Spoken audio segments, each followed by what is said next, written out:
A very good morning, everyone. Chapter first, History, Rise in Nationalism in Europe. Part 8 तक videos हम share कर चुके हैं। 8 part तक हमने अपना चैप्टर कर लिया है। आज पार्ट 9 करेंगे हम। तो हमने कहाँ तक किया था स्टूडेंट्स? हम क्या कर रहे थे? Making of the nationalism in Europe making कर रहे थे हम। ये वाला टॉपिक हमारा चल रहा था कि किस तरीके से नेशनलिज्म बना, किस तरीके से नेशनलिज्म की फीलिंग्स डेवलप हुई थी, तो वो चीज़ें हम कर रहे थे। तो आज हम अपना जो टॉपिक है वो है हमारा क्लासेस ऑफ यूरोपियन कंट्रीज़, यानी कि क्या क्या क्लासेस थी वहाँ पर, किस तरीके के लोग थे वहाँ पर, किस तरीके से वहाँ पर जो इकोनॉमी में आपको नेशनलिज्म की फीलिंग जो थी वो डेवलप हुई थी। तो दो क्लासेस मेनली ली गई थी स्टूडेंट्स, एक थी एरिस्टोक्रेसी एंड एक था न्यू मिडिल क्लास। इस वीडियो में हम एरिस्टोक्रेसी शेयर करेंगे और नेक्स्ट वीडियो में हम न्यू मिडिल क्लास शेयर करेंगे।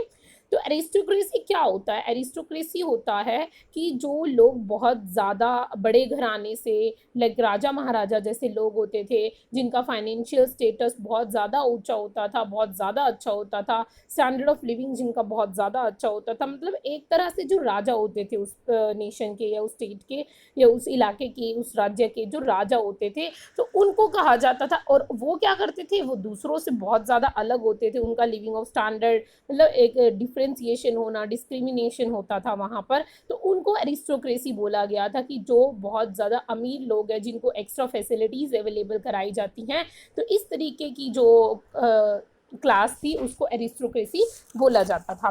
तो फर्स्ट पॉइंट देखिए, rich landed aristocracy united as a class, मतलब कि अगर रिच क्लास है तो वो आपस में, जो अमीर था वो अमीर से मिलता था, मतलब एक फाइनेंशियल अच्छा स्टेटस था तो उसके जो रिलेशंस थे वो फाइनेंशियली अच्छे स्टेटस के ही लोगों के साथ, राजा का रिलेशन अच्छा राजा के साथ था, राजा का अच्छा रिलेशन किसी मंत्री के साथ नहीं था।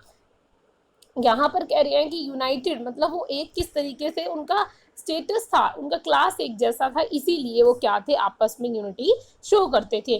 Because of same financial standards despite regional divisions, यानी कि एक राजा कहीं और रहता था, रीजनल डिवीजन मतलब उनकी फिजिकली स्टे कहीं और थी, बट फिर भी वो लोग यूनाइटेड थे आपस में। यूनाइटेड क्यों थे?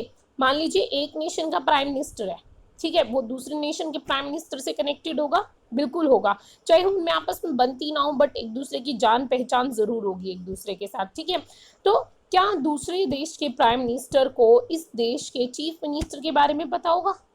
नहीं पता होगा, क्योंकि वो उसके सेम स्टैंडर्ड का ही नहीं है। तो स्टैंडर्ड्स एंड फाइनेंशियल स्टेटस को ध्यान में रखते, इवन दो रीजनल डिवीजन्स होते थे राजा महाराजाओं के बीच में, पर फिर भी क्या था, वो आपस में एकता दिखाते थे। Own estate spoke French connected by ties of marriage. Own state मतलब उनके खुद के स्टेट्स होते थे, वो खुद राजा होते थे पूरे पूरे इलाके के। स्पोक फ्रेंच और फ्रेंच लैंग्वेज बोलते थे। Connected by ties of marriage, राजाओं की घरों की शादियां तो दूसरे घरों के राजा में ही होगी। इस ऐसा तो नहीं हो सकता ना कि एक घर के राजा थे और उनकी शादी किसी भी एक नॉर्मल सिटीजन से, कहीं के भी नेशन के सिटीजन से कर दी गई हो। तो मैरिज पर ये लोग आपस में मिला करते थे।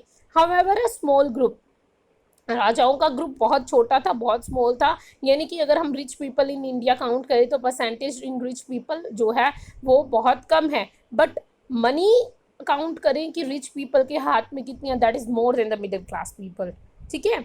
तो मतलब इनका नंबर तो बहुत स्मॉल था, बट इनके हाथ में पावर्स बहुत ज़्यादा थी। ऑटोक्रेटिक इसीलिए ये रखते थे कि चाहे हम कम क्यों ना हो, बट हमारे हाथ में जो पावर है वो बाकी सारे सिटीजन्स, नेशन के जितने भी सिटीजन्स हैं उनसे ज़्यादा है हमारे पास। तो ये सब क्या था, ये अरिस्टोक्रेसी क्लास के बारे में था। और हमारा 10th जो वीडियो है उसमें हम किसके बारे में पढ़ेंगे?